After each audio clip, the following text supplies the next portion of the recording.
It is Mantra Monday, and it is also Monday, October 25th.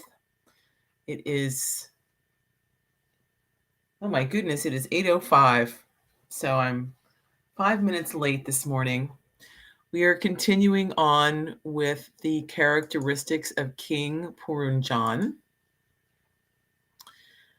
And what did you do this weekend? I had a really cool time hanging out with you this weekend. We had a great celebration and, a couple of dance parties for the 13th anniversary of Yoga on the Dance Floor. And that was totally, totally awesome. So I am just going to make sure that my peeps in the Facebook group know what's happening. It is gloomy here. It's always a little gloomy here in the morning. Other than that, really can't complain.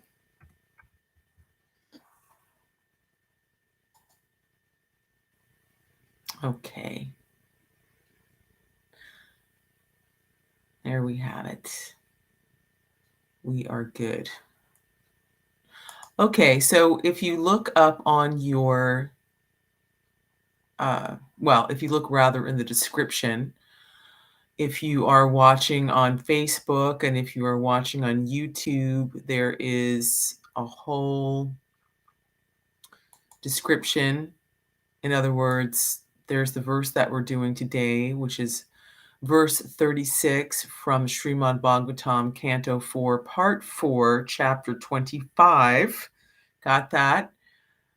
If you're on Twitter, unfortunately you can't see that, but at least you can hear the sound vibrations. So the format is to first read the Sanskrit and then read the word for word synonym, and then read the purport, and then I try and give some insight or some realizations that I've had or am having about the verse that we're reading. So just to recap for anyone who is joining for the first time this morning, Narada Muni is talking to his student, King Purāñjana, who knows he's in trouble. And as was the custom back in the day, administrators, people who were in charge of running things administratively and the military, in this case, he's a king, so he's got all those things under his domain, collecting taxes and so forth. He knows that he's in trouble because he's committed some sinful activities and he knows something is coming down the pipe and he wants to rectify that. So Narada Muni is talking to him through this allegory of King Puranjana. And King Puranjana, in fact, represents the living entity. It represents the soul that has been wandering throughout the universe since time immemorial, trying to be happy, trying to find a happy place. And so in this allegory, King Puranjana, the living entity, has come to the city of 9 gates. The city of 9 gates represents the human body. The gates are the mouth, specifically talking about the tongue, the 2 nostrils, the 2 eyes, the 2 ears, the genitals, and the anus. That is the city of 9 gates. So last week, King Puranjana in verse 35 was continuing to have this, was having this conversation with this beautiful girl that he met in one of the gardens of the city. She represents the intelligence. Also in this allegory, she is going to become his queen. So the understanding or the breakdown that the Śrīmad Bhāgavatam is giving us is an explanation of how the soul enters the body, the human body in this case, and interacts, with the intelligence. The intelligence is the next door neighbor of the soul, and then how the intelligence actually helps direct, hopefully, helps direct the senses, the mind and the senses, or not. So this is a nice way of explaining to King Purunjana the entanglement that he is in, so he's better able to hear through a story. Okay, so now I'm going to read text 36. Disyagatu si badramte, gramyan kaman abipashe, abipshashe, udva hisyami tamsteham, svabandubir adindam.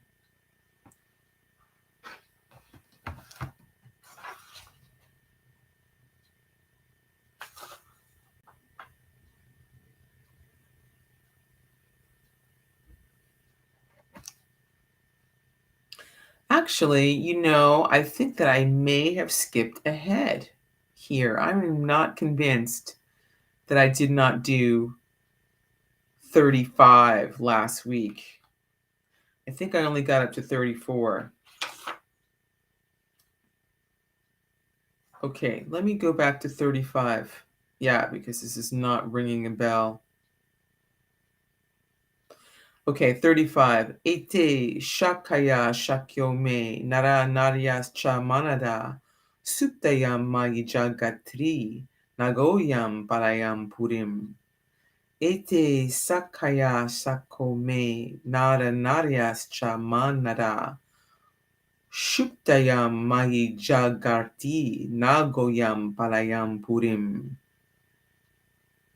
Ete, all these, sakhāyah, male friends, sakhyo, female associates, me, my, narāh, men, nāryah, women, cha, and, mānada, O very respectful one, suptāyām, while sleeping, mayi, I am, jāgarti, keeps awake, nāgah, snake, ayam, this, pālayan, protecting, purīm, this city. Actually, maybe we did, but it's good to have a recap. Translation: my dear gentlemen, all these men and women with me are known as my friends, and the snake who always remains awake protects this city even during my sleeping hours. So much I know. I do not know anything beyond this. Okay. Puranjana inquired from the woman about those 11 men and their wives and the snake. The woman gave a brief description of them. She was obviously without full knowledge of her surrounding men and women and the snake. As stated before, the snake is the vital force of the living being. This vital force remains awake even when the body and senses become fatigued and do no work. Even in the state of unconsciousness when we sleep, the snake or life force, in other words, the life heirs, our breath, remains intact and awake. Consequently, we dream when we sleep. When the living entity gives up this material body, the vital force still remains intact and is carried to another material body. That is called transmigration, or change of the body, and we have come to know this process as death. Actually, there is no death. The vital force always exists with the soul, and when the soul is awakened from so-called sleep, he can see his 11 friends, or the active senses, and the mind with their various desires, or wives. The vital life force remains. Even during our sleeping hours, we can understand by virtue of our breathing process that the snake lives by eating the air that passes within this body. Air is exhibited in the form of breathing, and as long as breath is there, one can understand that a sleeping man is alive. Even when the gross body is asleep, the vital force remains active and alive to protect the body. Thus, the snake is described as living and eating air to keep the body fit for life. Good morning. So there are 5 life heirs, and I have described that in a previous lesson. So just to briefly state the obvious, we say someone has expired when they leave their current body. Expiration, respiration, breath. Simple enough. Okay, text 36 that appears in the description. Disyagato si badramte gramyam kamam abi pashe udvahisyami tamsteham svabandubir arindama. I'm going to try and sing that. Disyagato si badramte gramyam kaman abi shase udvahisyami tamsteham svabandubir arindama. Disyagato si badramte gramyam kaman tricky. Abib shase udvahisyami tamsteham swabandubir arindama. Disyagato si badramte gramyan kaman abib shase udvahisyami tamsteham Svabanubir arindama. Okay, that was a Sanskrit word for word translation or synonyms. Distya, fortunately for me. Agataha ashi, you have come here. Badram, all auspiciousness. Te, unto you. Gramyan, sensual. Kaman, desired, enjoyable objects. Abi, shase, you want to enjoy. Udvahisyami, I shall supply. Tan, all of them. Te, unto you. Aham, I. Swabandhubihi, with all my friends. Arindam, O killer of the enemy. So here the beautiful girl is addressing King Puranjana with these sweet words, and she says, O killer of the enemy, you have somehow or other come here. This is certainly great fortune for me. I wish all auspicious things for you. You have a great desire to satisfy your senses, and all my friends and I shall try our best in all respects to fulfill your desires. Purport.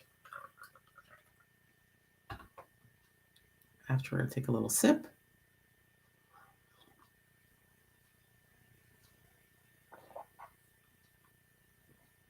The living entity comes down into this material world for sense gratification, and his intelligence, represented by the woman, gives him the proper direction by which he can satisfy his senses to their best capacity.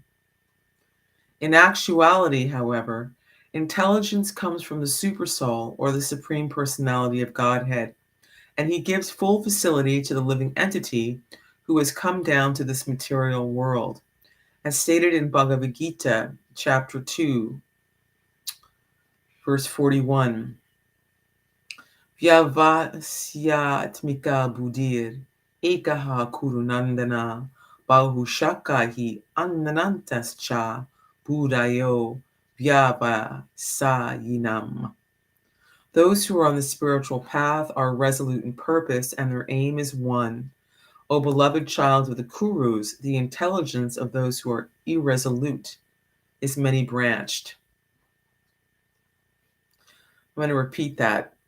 Those who are on the spiritual path are resolute in purpose, and their aim is one.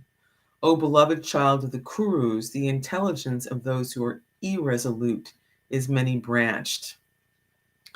So this quotation comes from Bhagavad Gita as it is, and it's actually in chapter 2, which explains karma yoga. So karma yoga is, very simply put, an explanation of how we can dovetail our everyday activities, going to our job, paying our bills, eating, giving things in charity, all dovetailed into bhakti yoga. And so in this way, even though it may appear that we are performing mundane activities, actually, because our consciousness has changed and shifted, and we've made some adjustments to our diet, for example, and our habits, because a yogi does that in order to minimize the complications and the struggle with the material world. In this way, we can reach the goal. So I love that this says, the intelligence of those who are irresolute is many-branched. So that's not hard to understand. If you haven't actually decided what your goal is, then you're going hither and thither and here and there, trying all kinds of things and doing all kinds of things. And, sometimes you're doing this and sometimes you're doing that. You're not really necessarily accomplishing anything, going towards your goal. But the beauty of yoga and the beauty of karma yoga is that no matter what you're doing, it's all sending you in the same direction. It's awesome.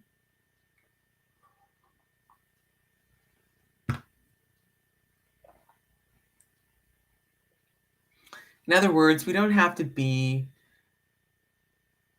schizophrenic about our spiritual life, It doesn't have to be compartmentalized into something that we just do once a week or maybe twice a week. And then the rest of the week, we're completely immersed in our, everyday, day-to-day status quo activities.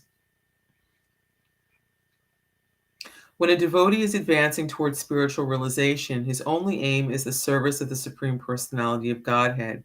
He does not care for any other material or spiritual activity.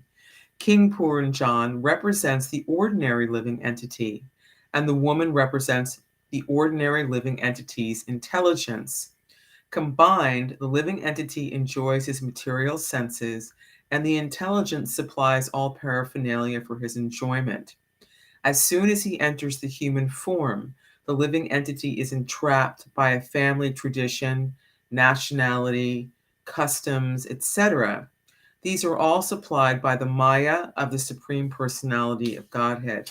Thus, the living entity, under the bodily conception of life, utilizes his intelligence to his best capacity in order to satisfy his senses. There's a lot here.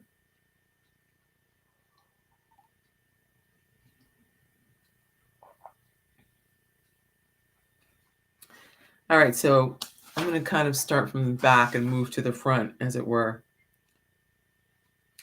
Thus, the living entity, under the bodily conception of life, utilizes his intelligence to the best capacity in order to satisfy his senses. So we're born into a family, we're a little baby, we're helpless in that body, we're completely dependent on our parents, or our surrogate parents, whoever happens to be raising us.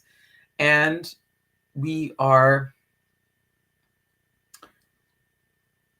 how he says here, we are entrapped by family tradition, nationality, customs, and so forth. In other words, we start to become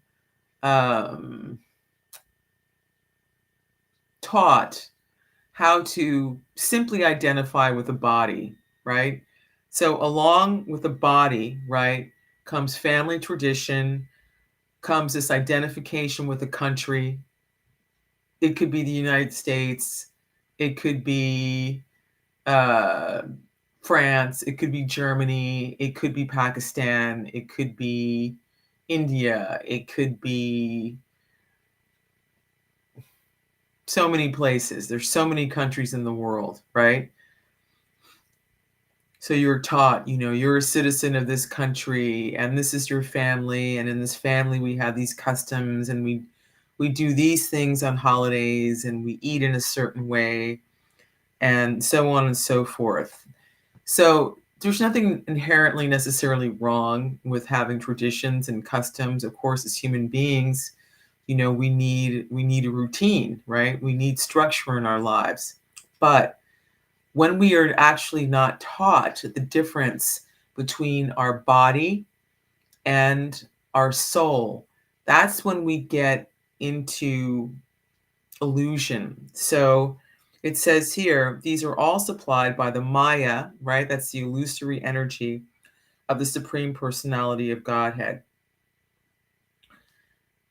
Backing up further, so ultimately, this illusory energy is a divine energy, but it's temporary.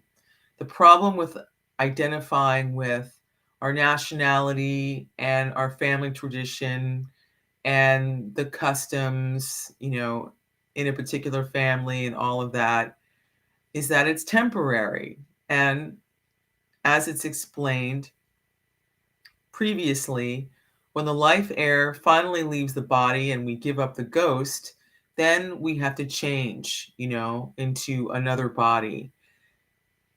So if we don't actually understand what the goal is, if we don't actually understand that, then we're just really going to drift from one body to the next, to the next, to the next, never really reaching our goal.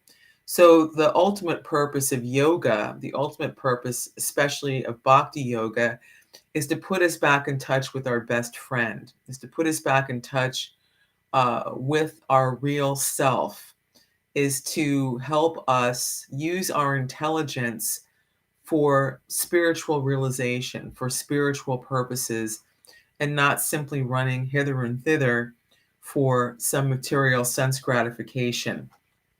So again, in this verse, Prabhupada is explaining that this description is of the ordinary living entity, right? The ordinary soul, and the average intelligence. So the average intelligence of a person, and you see this in children, right? They're very, very clever when they get to be 3 years old, 4 years old, and so on.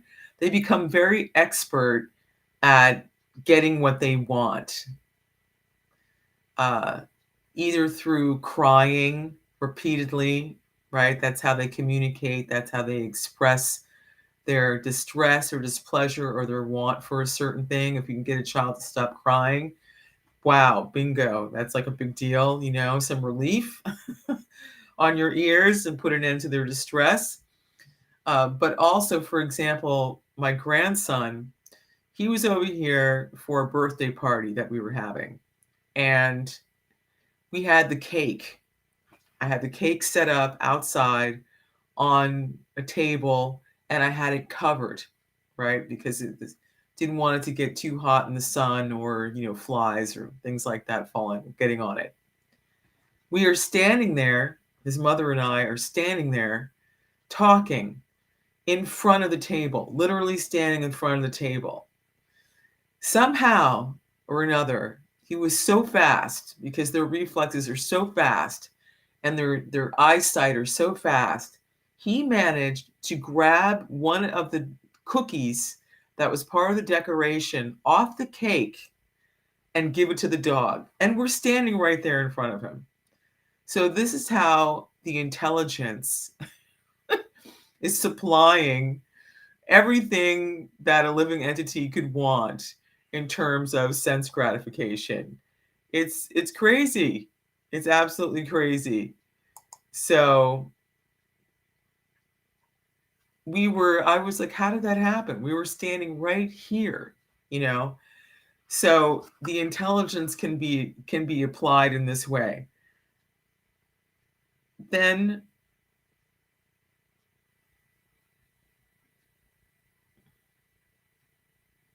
the intelligence, as I said, is the next door neighbor of the soul. But here, Prabhupada is also saying, in actuality, intelligence comes from the super soul or from the Supreme Personality of Godhead, and he gives full facility to the living entity who has come down to this material world. So this is true. You may have experienced this. I've experienced this, but I'm going about the course of my day, and there is something that I need to do, a specific task or at a specific time.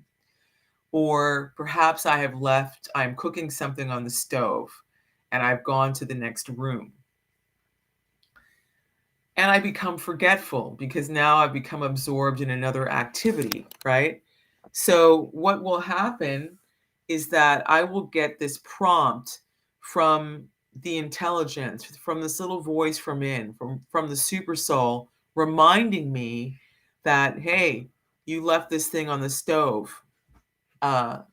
So that is an example of the super soul helping, guide, helping supply.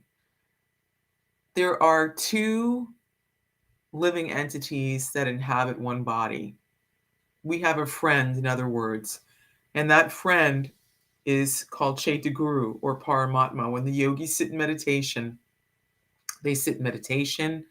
and they try and focus on the super soul within their heart to see that. That is a goal. That is one of the goals of self-realization and performing all those austerities, is to perceive the localized personality of Godhead who accompanies every living entity in regardless of what body that you have. So it is really a way to dole out karma, to dole out reactions for things that we have done in the past. So as we are going through a particular lifetime, we're encountering different people. Like you'll hear sometimes counselors or spiritual counselors saying, or astrologers saying, oh, well, this relationship you're having with such and such a person is actually a karmic relationship. You've known this person in a past lifetime, you have some unfinished business, and now you are meeting in this lifetime, to finish it off. So the super soul is actually guiding us as we go through a particular lifetime, to go here, to go there, to meet this person, to meet that person, to engage in different activities or to go into different directions. This kind of memory, because God remembers everything. He remembers everything about our past life. He understands the present, and he also sees the future. This is a characteristic of God. God knows everything, past, present, and future, and everything about us. He knows us better than we know ourselves, actually. So it behooves us to really align ourselves with the divine, with the absolute, and to do some woodshedding to relieve ourselves of this karmic fan that is going on.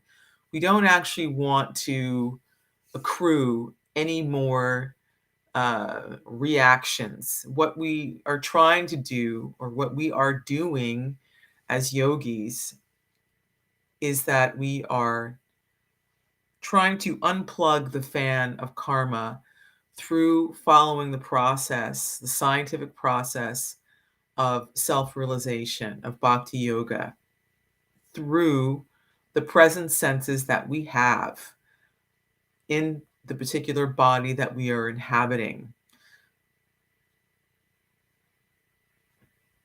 I hope that makes sense. Does anyone have any questions? I would love it if someone had a question. The best way to learn is through asking questions. Or perhaps you want to share an experience. I am going to go. Let me go over to the chat box and see if anyone has any questions. All right, I'm going to see. Anyone have any questions?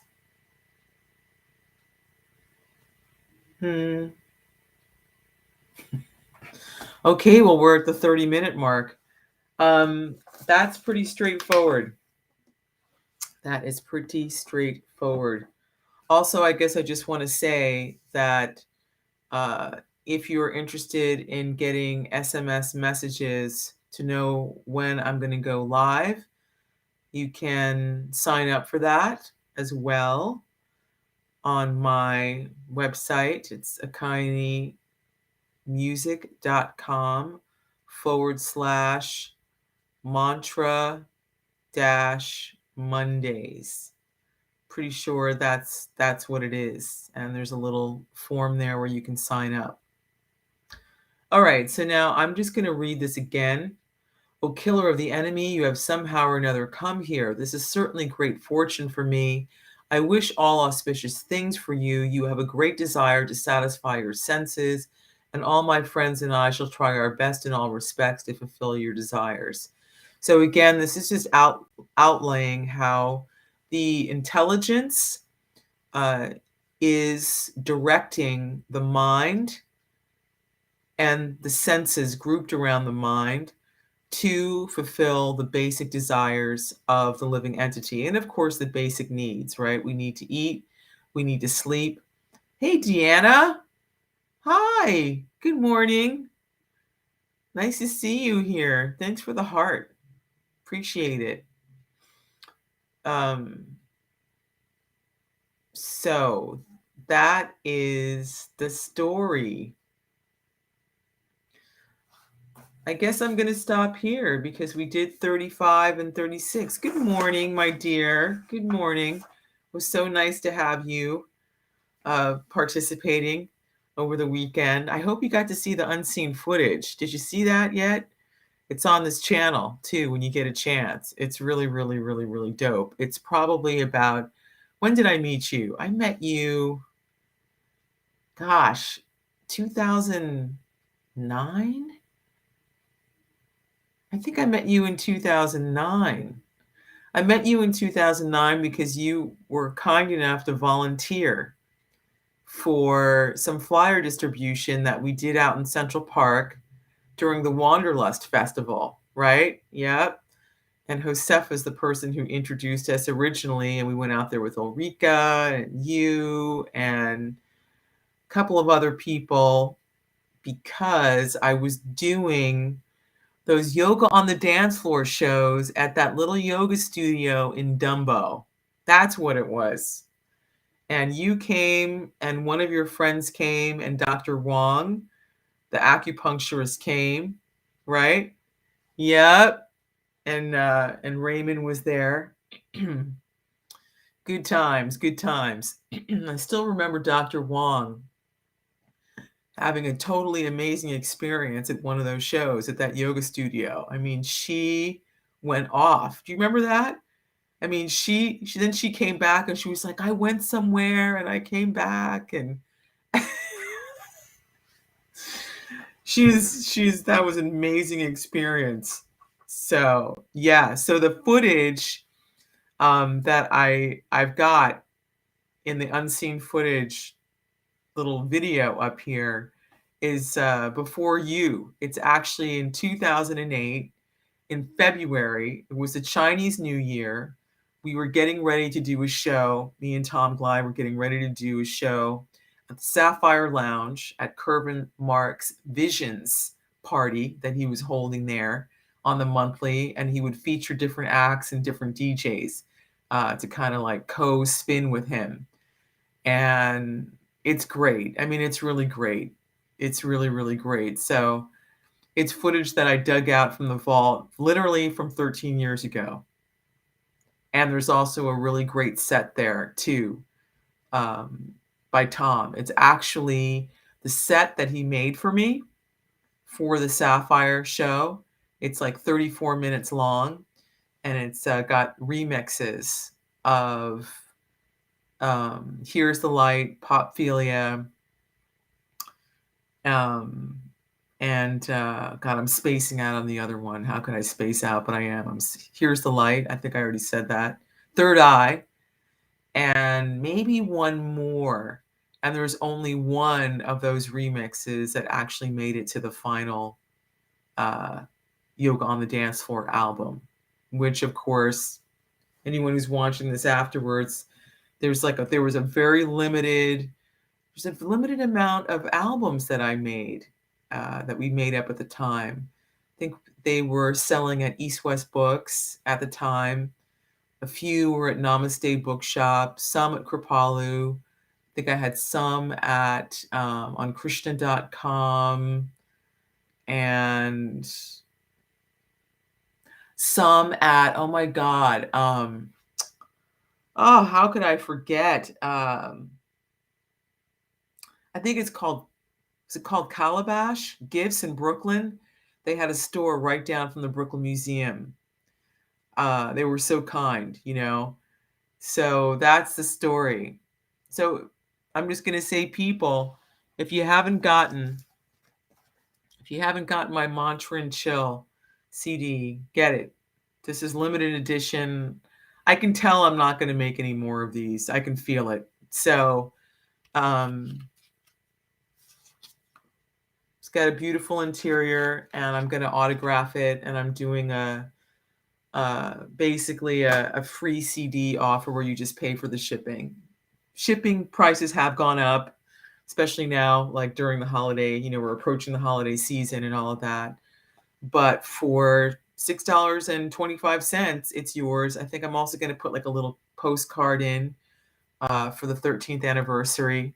And if you go on my Facebook page, if you go to the website, up in the description, there's those little buttons that you can put on your Facebook page. You can shop there and pick up a copy. I think I'm going to send the ones out at the end of the week. There's already a couple of people who have gotten them, and I thank you very much. Shout out to Ford and shout out to Shannon. But I will put in the description here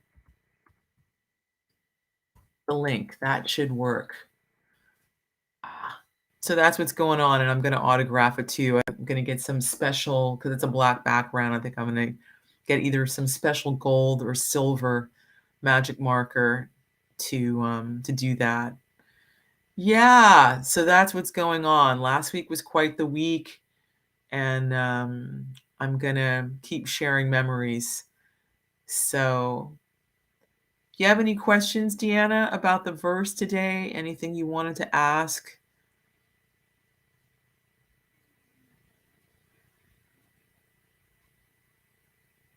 Yeah. No, yeah. Let me know.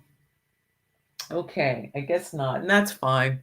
All right, so we're up to 8:43 p.m.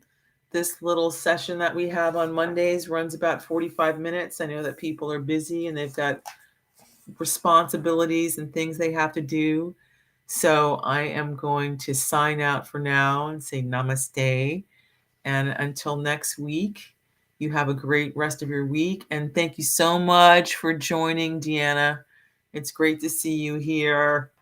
And I will see you later.